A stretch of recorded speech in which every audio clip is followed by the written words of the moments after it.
Desperate mother orangutan hands her baby to tourist. The reason behind it?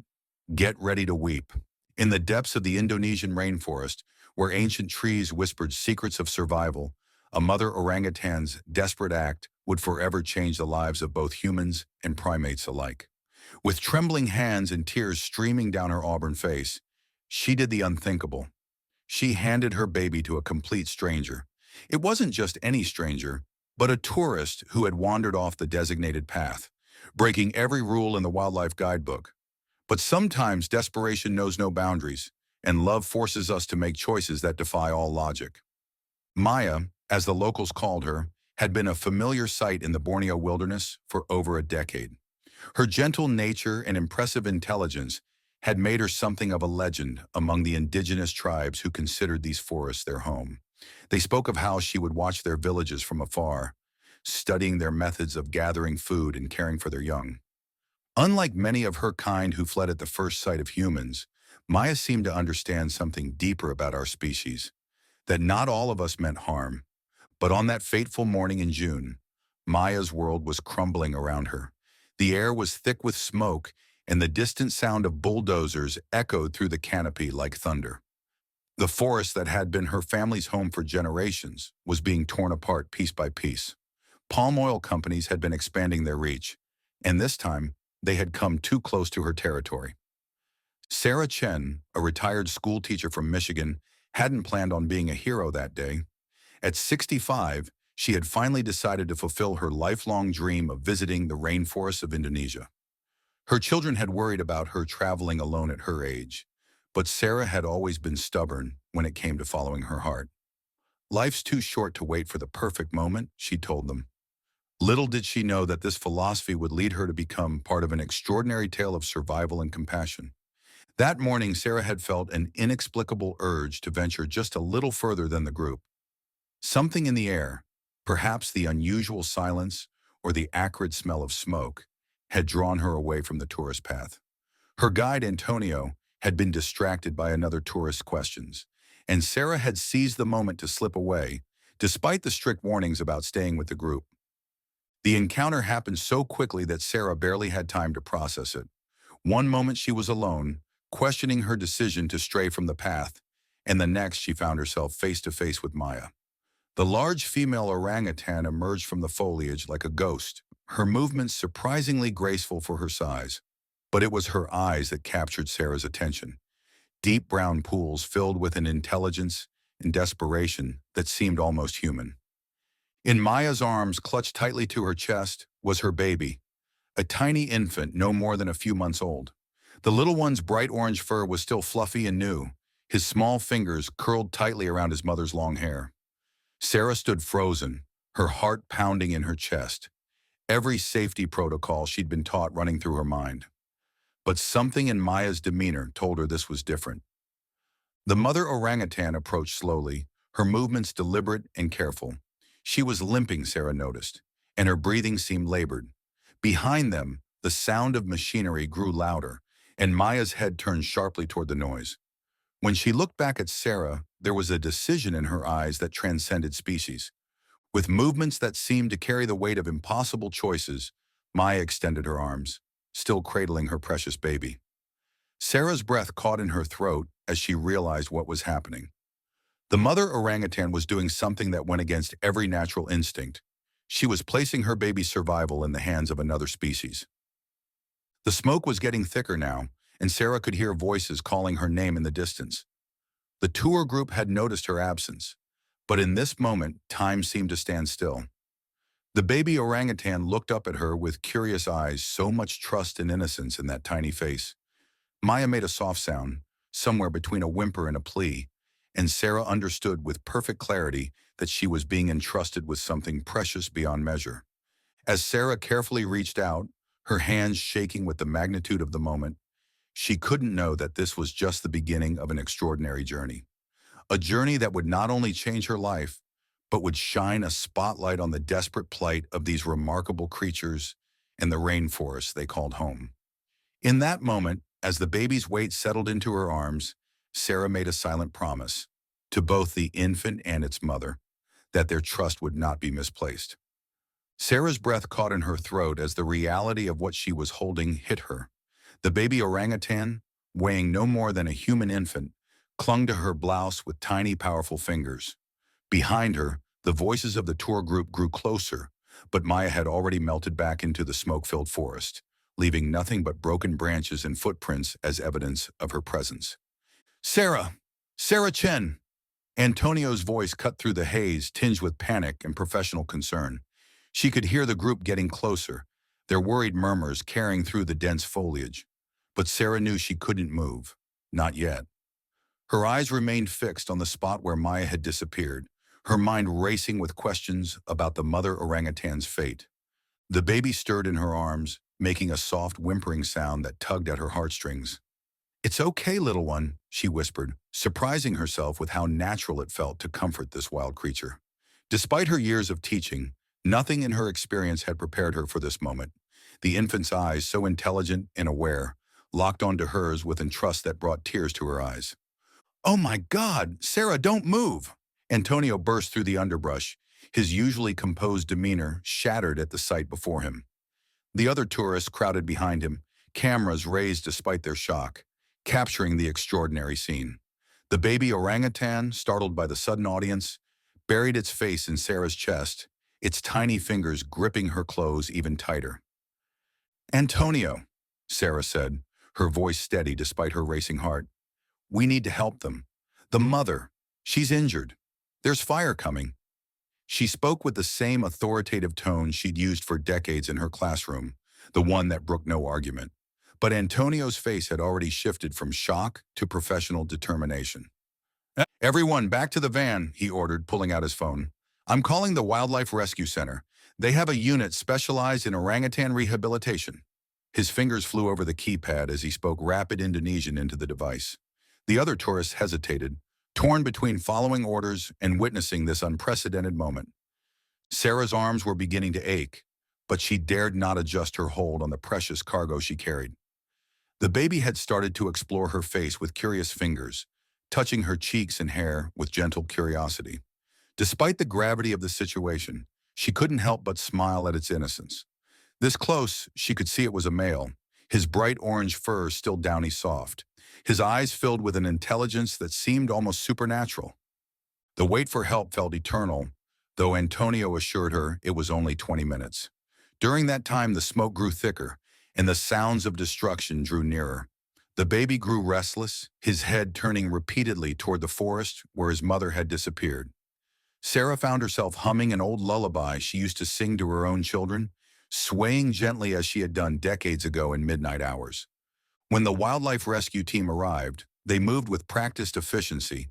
Dr. Amelia Wong, the lead veterinarian, approached Sarah slowly, her experienced eyes taking in every detail of the situation. "You've done well," she said softly, her Malaysian accent gentle. "He's calm with you. That's very unusual." The team worked quickly to check the baby's vital signs while Sarah continued to hold him. Dr. Wong explained that he appeared to be about 4 months old, far too young to be separated from his mother. "We need to find Maya," she said, her face grave. "A mother orangutan would never abandon her baby without severe duress." As if in answer to her words, a distant crash echoed through the forest, followed by the sound of splintering wood. The baby startled in Sarah's arms, letting out a cry that seemed to pierce straight through her heart.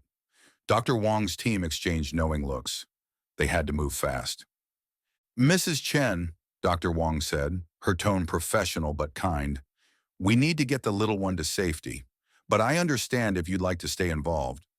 Many of our rescue operations depend on dedicated volunteers, and it's clear he's bonded with you." She paused, studying Sarah's face.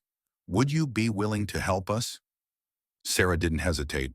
Her carefully planned vacation, the itinerary she'd spent months organizing, suddenly seemed insignificant compared to the weight of the small life in her arms. She thought of Maya's eyes, of the trust placed in her by a mother desperate enough to defy nature itself. "Of course I'll help," she said firmly. "Whatever you need."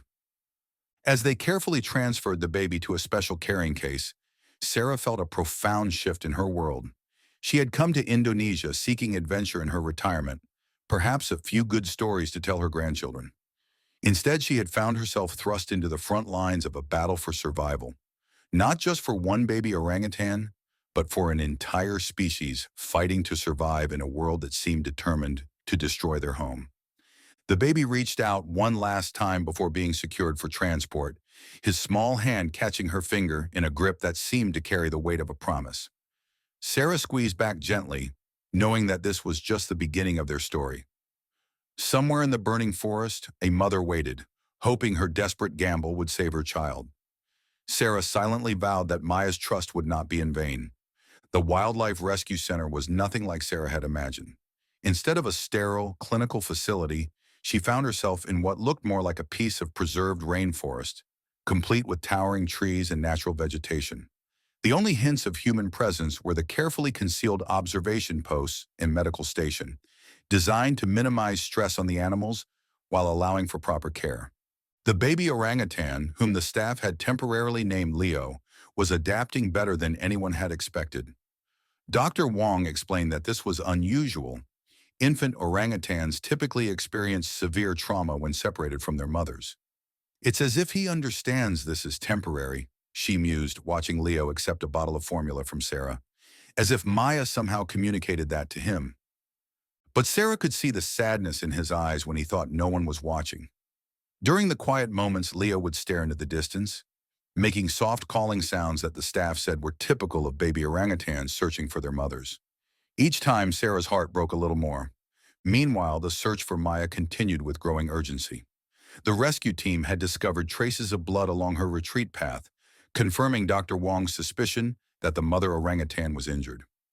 "She's smart," Dr. Wong told Sarah on the evening of their third day. "She's staying just ahead of the palm oil company's expansion, but she's also leaving us a trail. The question is, can we reach her in time?"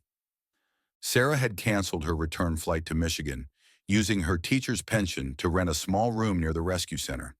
Her children thought she'd lost her mind, but when she tried to explain about Maya's eyes and Leo's trust, words failed her. How could she make them understand that at 65, she'd finally found something that felt larger than herself? The breakthrough came on a humid Thursday morning. One of the local trackers, a young man named Raj, burst into the medical station where Sarah was helping with Leo's morning health check. "We found her nest," he announced breathlessly, "and it's fresh, maybe just hours old, but—" He hesitated, glancing at Leo. "She's not alone. There's evidence of poachers in the area." Dr. Wong's face darkened. "The palm oil operations attract them," she explained to Sarah. "When the forest is disturbed, it makes the orangutans more vulnerable." She quickly assembled a rescue team, but when Sarah moved to hand Leo to one of the staff members, Dr. Wong shook her head. "You should come with us. We might need him." The journey through the rainforest was like nothing Sarah had ever experienced. The rescue team moved with practiced stealth, following signs that were invisible to her untrained eyes. Leo remained unusually quiet in his special carrier, as if sensing the gravity of the moment. Occasionally, he would make a soft sound and reach toward a particular direction, and Dr. Wong would nod thoughtfully, adjusting their course. They found the poachers' camp first, abandoned in haste, but with clear signs of recent activity. Sarah's stomach churned at the sight of cages and tranquilizer darts. But what caught Dr. Wong's attention was the handful of fresh bandages left behind, stained with blood. "They tried to capture her," she said grimly, but Maya fought back. As if in response to her mother's name, Leo became agitated, pulling in a specific direction with unusual determination. Dr. Wong studied him thoughtfully, then made a decision. "Mrs. Chen, I need you to do something that goes against every safety protocol we have." She pointed to a dense section of forest canopy. "Take Leo there and let him call for his mother."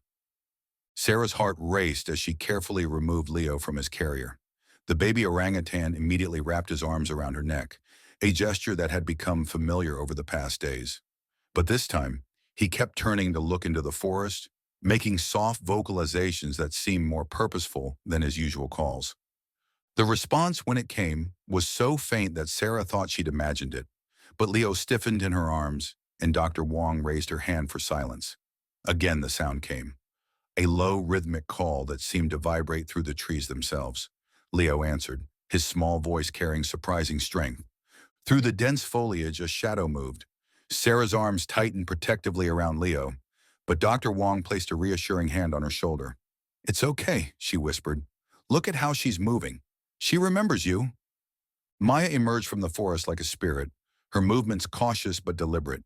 Sarah gasped at the sight of crude bandages wrapped around her arm and leg, evidence that she'd encountered the poachers and somehow managed to treat her own wounds.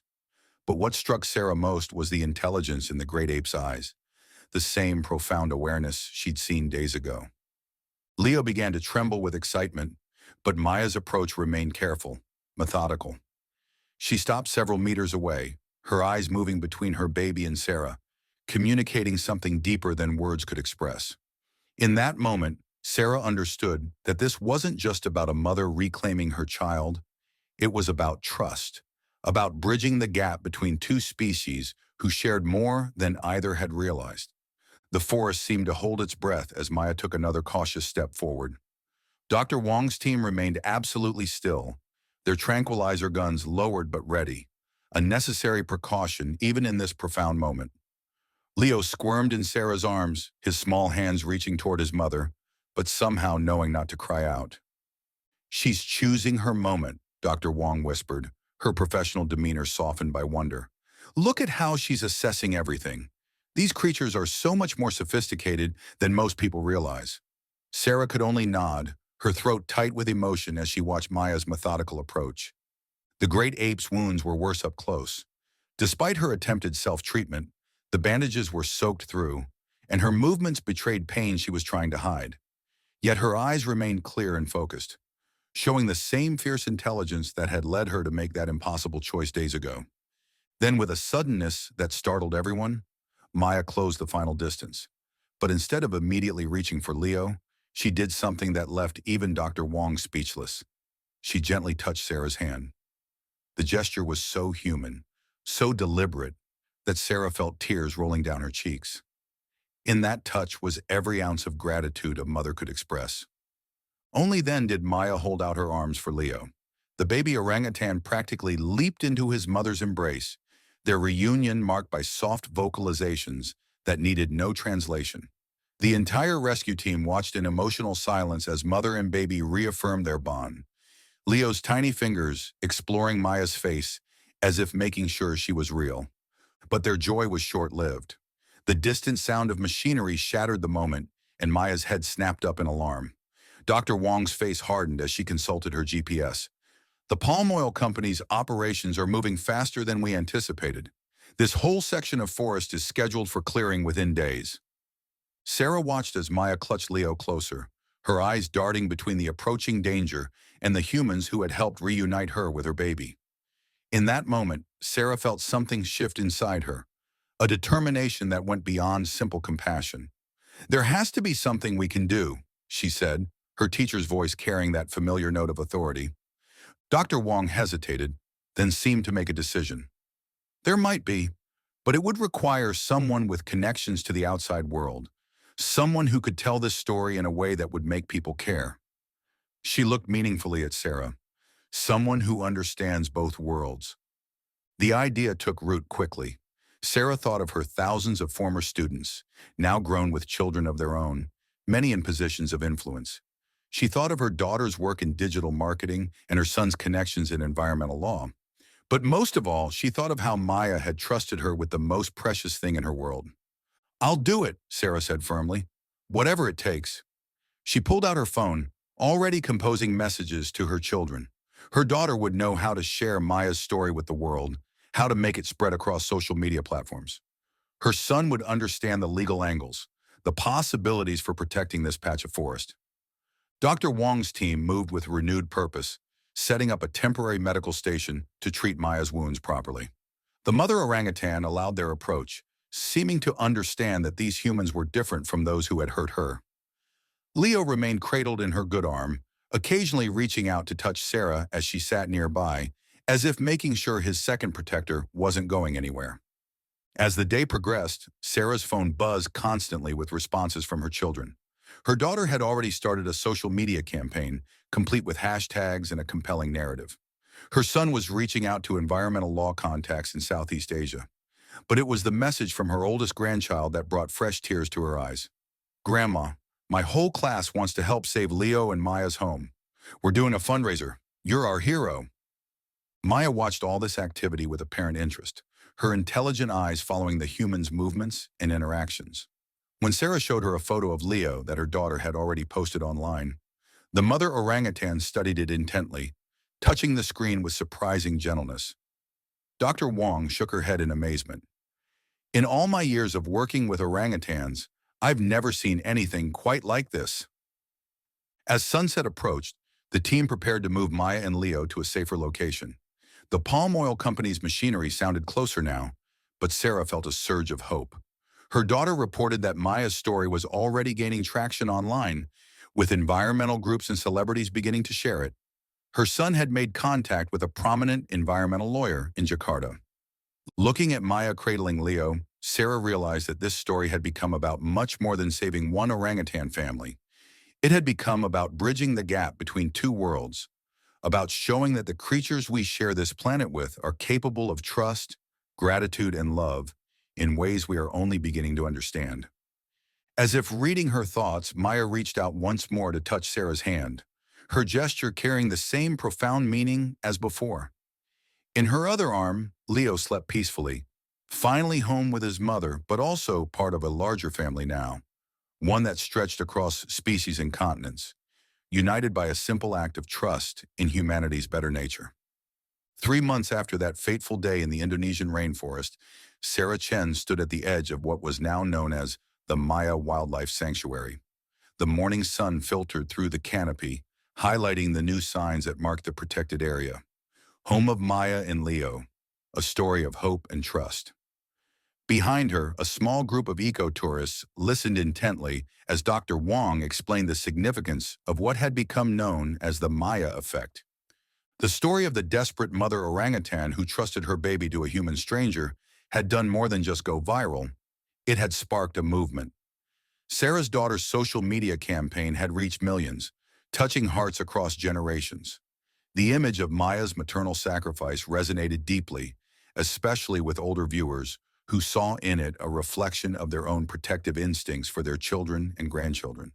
But it was Sarah's grandchildren who had truly transformed the narrative.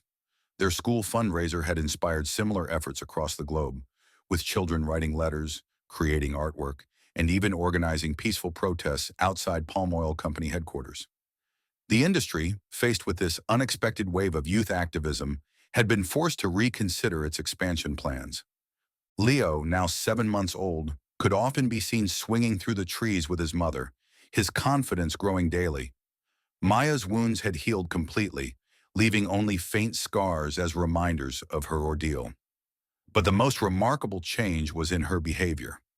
Rather than retreating deep into the forest, Maya had chosen to remain near the sanctuary's education center, where she seemed to take pride in showing Leo to respectful visitors. "She's teaching him about humans," Dr. Wong had explained to Sarah. "Not to fear all of us, but to understand the difference between those who destroy and those who protect. It's extraordinary. She's passing on what she learned through her experience." The sanctuary itself had become a model for conservation. Sarah's son and his legal team had helped draft new protection laws that used the Maya sanctuary as a template. The palm oil company, sensing the shift in public opinion, had not only abandoned its plans for this section of forest, but had pledged to adopt more sustainable practices throughout its operations. Sarah's retirement had taken an unexpected turn. Instead of quiet days in Michigan, she now split her time between home and Indonesia, helping coordinate educational programs at the sanctuary. Her former students had rallied to support her work, with many organizing their own conservation initiatives. "You taught us to care about the world," one had written, "and now you're showing us how to save it." On this particular morning, as Sarah watched Maya and Leo share a breakfast of fresh fruit in their natural habitat, she reflected on how a single moment of trust had rippled out to touch so many lives. The sanctuary now protected hundreds of orangutans, with Maya serving as an unexpected ambassador between species. A soft rustle in the leaves announced Maya's approach. The mother orangutan had developed a habit of greeting Sarah during her visits, often bringing Leo along. Today was no different. As the tourists gasped and raised their cameras, Maya calmly made her way to where Sarah stood. Leo, riding on his mother's back, reached out a hand in greeting, a gesture he had learned from watching their interactions. "Hello, old friends," Sarah said softly, accepting Leo's touch with a smile. Maya's eyes, still holding that profound intelligence, seemed to convey both gratitude and pride. She had gambled everything on human kindness that desperate day, and her trust had paid off beyond anything she could have imagined. Dr. Wong stepped forward, her clipboard containing the latest sanctuary statistics. "We've documented 20 new births in the protected area this year," she announced. "The population is finally starting to recover." She smiled at Sarah. "And it all started because one mother trusted another mother across the boundaries of species." As if understanding she was being discussed, Maya reached out and gently took Sarah's hand, the same gesture she had made months ago. But this time, it felt less like gratitude and more like partnership. In that touch was a reminder that sometimes the greatest changes begin with the smallest acts of trust. The sanctuary had become more than just a safe haven for orangutans. It was a living testament to what could happen when humans chose to honor the trust placed in them by the natural world. Maya and Leo's story had opened hearts and minds, proving that it's never too late to make a difference, whether you're a desperate mother orangutan or a retired schoolteacher from Michigan. As the morning light strengthened, Sarah watched Leo playfully swing from a nearby branch, his movements strong and confident. Maya kept a watchful eye on him, but her posture was relaxed, secure in the knowledge that her desperate gamble had given her child not just safety, but a future. And in that future lay hope for all the inhabitants of the rainforest, thanks to a moment of trust between two mothers who broke down the barriers between their worlds.